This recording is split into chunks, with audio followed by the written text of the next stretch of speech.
একটি শান্তিপূর্ণ গ্রামে ওমর নামে এক ভদ্র ছেলে বাস করত। ওমর তার বাবা-মা এবং প্রতিবেশীদের সাহায্য করতে পছন্দ করতেন।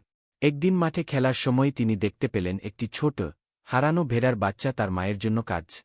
মমতা বোধ করে ওমর আলতো করে ভেড়ার বাচ্চাটিকে তুলে তার বাড়িতে নিয়ে গে। ওমরের মা বাচ্চাটি দেখে বললেন, আমাদের অবশ্যই এর মালিককে খুঁজে বের করতে হবে। আল্লাহ তাদের ভালোবাসেন যারা তার সৃষ্টির যত্ন নেয়। পরদিন সকালে ওমর ও তার বাবা গ্রামের মসজিদে গিয়ে ঘোষণা করলেন যে তারা একটি হারানো ভেড়ার বাচ্চা পেয়েছে।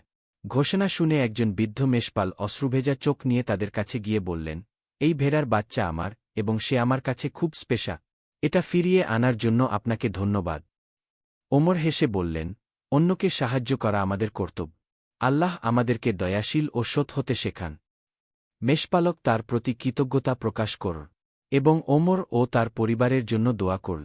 আর ওমর শিখেছে যে অন্যদের সাহায্য করা এবং সৎ থাকার আনন্দ এবং আশীর্বাদ নিয়ে আসে, এবং তিনি প্রতিদিন এই মূল্যবোধের দ্বারা জীবনযাপন করতে থাকে।